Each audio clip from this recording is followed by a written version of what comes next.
The United States is in a recession. Good afternoon, ladies and gentlemen. This is another declaration of truth from your host, Terry A. Hurlbut. Yes, and I repeat, the United States is in a recession. Do you need me to spell it out for you? R-E-C-E-S-S-I-O-N.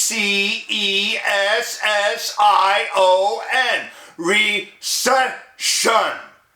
We've had 2 straight quarters in which gross domestic product has fallen. That is how economists have always defined recession.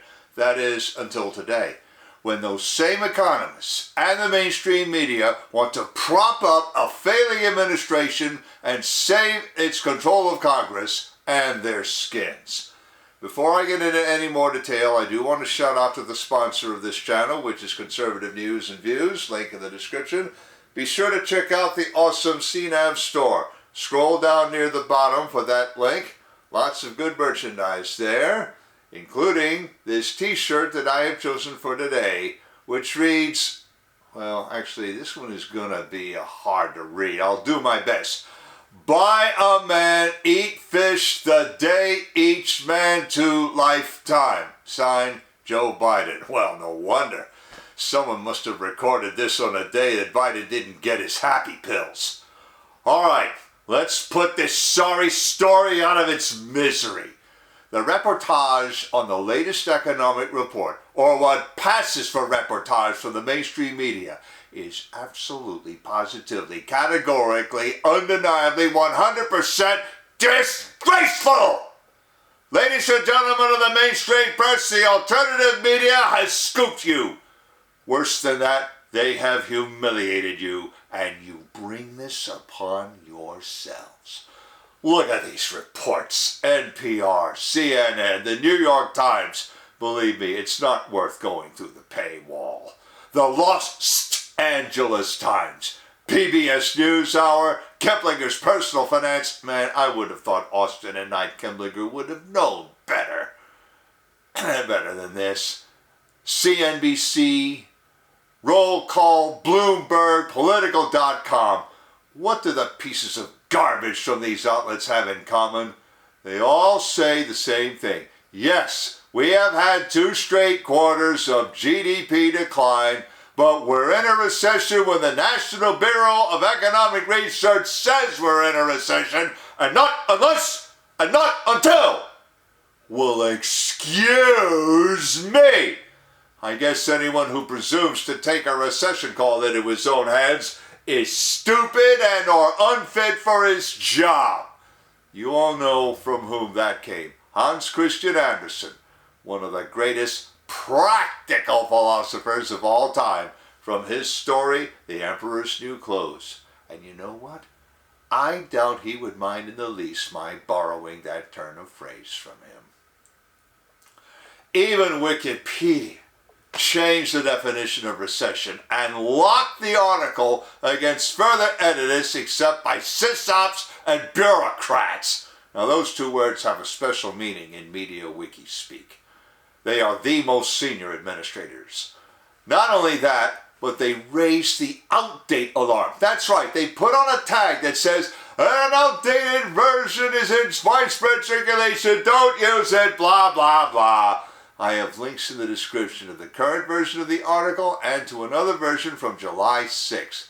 The heaviest revisions have taken place in the past 4 days, with the protection taking effect on July 27th.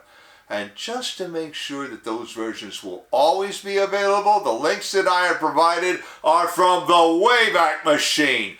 Take that, memory washers! You've been doing this kind of thing since the Assyrian Empire, and I'm not going to let you do it this time. Now, the newsletter Inside Scoop Politics has its own perspective on this propaganda. Officials insist other parts of the economy are performing too well for recession to fit. And the president says we're coming off a high growth period, and the numbers reflect that. Eric Woods Erickson, Georgia's political junkie, offers a few surprisingly valuable insights into the perfidy of economic experts. From RNC Research comes a tweet catching Brian Dees, White House economics advisor, in the inconsistency of definitions. 3 days ago he said, and I quote, 2 negative quarters of GDP growth is not the technical definition of recession, unquote Brian Dees. Strange, because in 2008 he said economists have a technical definition of recession, which is 2 consecutive quarters of negative growth, by which he means decline. What changed? Administrations, that's what.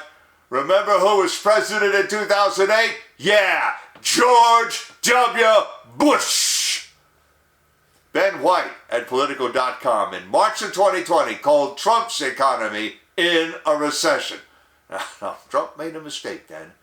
He let state governors lock their states down in the last full year in office by reason of the virus that shall remain nameless. Well, now see what he says. The White House is pretty obviously right that even 2 quarters of shrinking GDP would not show the economy is currently in recession. Getting people to understand that and the nuances of our strange, vexing economic moment is just really hard by me. Hey, fellow, nuance me no nuance! Is everyone at the White House not only a liar, but a stupid liar? And then there's John Harwood at CNN saying very clearly back in 2019 that a recession means 2 straight quarters of GDP decline. I have links in the description to all 4 of these tweets so you can read them for yourselves. Now, Mr. Erickson observes correctly that 2 quarters of declining GDP was always the definition of a recession until this week. And then he offers some of his own recession indicators. Now, you've got to hand it to that guy, even if he was a never-Trumper. Listen to this. Car repossessions are skyrocketing. Mortgage demand is plummeting. Hiring is slowing as businesses still struggle. People are cutting back on spending. Even upper-income Americans are slowing their spending. Unquote Eric Woods Erickson. Now, sound familiar? Not to mention this. If a Republican were president, the entirety of the press corps would be proclaiming that we are in a recession, and they would ignore the goalpost shifting of the White House. Unquote Eric Woods Erickson, once again. Well, that's exactly what has always happened during Republican administrations. Now, even Donald Trump did not try to dodge the definition of a recession. Now, as I said, the alternative media have scooped the White House and its apologists. Before I get into it in detail, I want to shout out to another sponsor, BitNext. This is your replacement for Zoom, Slack, the Google G Suite, Microsoft Office 365, Dropbox, WeTransfer, and Chili Piper, among others. Unlike any of them, BitNext protects your content and conversations so well that even the administrators can't see it. So this is your channel for secure comms, conferencing, cloud storage, and file sharing. Best of all, everything is back end, so you don't even need client software. If you have a browser, you can use BitNext. Follow the link and give them a try. 28 days free of charge. You can't beat that with a stick. All right. Now we turn to an article in The Blaze, which describes a Testy exchange 2 days before that damning the second quarter report came out. First, as RNC Research pointed out, Brian Dees offered the common quibble. I don't have to repeat it, I'll just summarize here. First, he said that 2 straight quarters of contraction, negative growth, do not a recession make. And then he said the National Bureau of Economic Research is the only body having the authority to declare a recession. 2 reporters offered the same kind of rebuttals that Mr. Erickson offered. Reporter 1, quote, "Why should the average American, who is really concerned about their personal economic situation and their wages aren't increasing as fast as inflation, they're struggling to put food on the table, fill up their tank. Why should they care if the U.S. is definitionally in a recession or not?" And from reporter 2, quote, I wonder if you can help us understand how much weight the White House puts on that definition versus just the simple reality that the majority of Americans right now just feel that we're living through a recession right now. And then Peter Doocy from Fox News offered this stark reminder that blew everyone away. Quote, the president's economic advisors were telling us last year that inflation was going to be temporary. That's not true.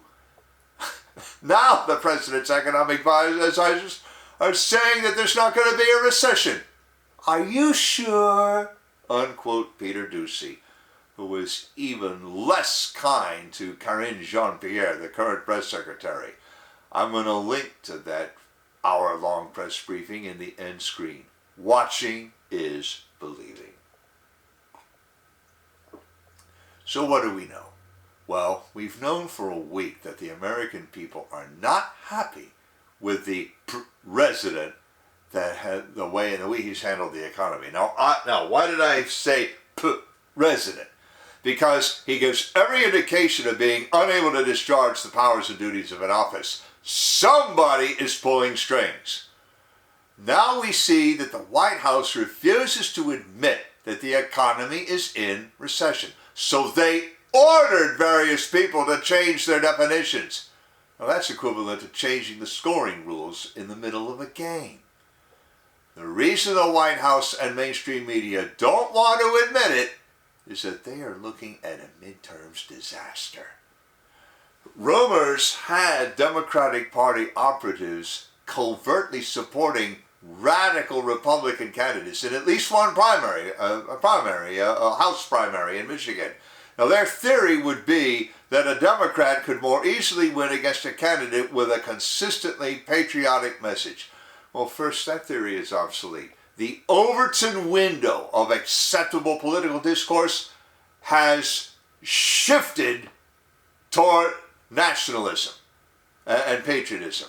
Second, with a Biden recession, all bets are off. No matter how radical any Republican candidate might look, voters still notice that Trump had a good economy until the virus that shall remain nameless wrecked it. And even those voters, however many there might be, who rejected the Republican messenger and the Democratic message, as Eric Woods Erickson suggested, are sorry they did. They're sorry because their car got repoed, they can't qualify for a mortgage, and they're out of a job. And that's on Biden and only Biden. Now, let's look ahead. Midterms are coming up. The mainstream media will likely not be able to save Biden for many reasons. Not least of these reasons is that they have problems of their own. Legal problems, which I talked about yesterday. Collaborating on changing the definition of recession will only make their problems worse. Link in the description of the article to the 2 versions of the Wikipedia definition of recession, again from the Wayback Machine. The 4 tweets I mentioned showing how certain people change their definitions, and to conservative news and views. I have another link to the awesome online store and to BitNext, as I also mentioned. And if you like what you've heard, you can like this video. Now, I'm going to leave a subscribe link in the end screen, and also a link to that god-awful press conference and to my video yesterday about the legal trouble the mainstream media is already in. This is Terry A. Hurlbut delivering another declaration of truth and reminding you to let the truth set you free.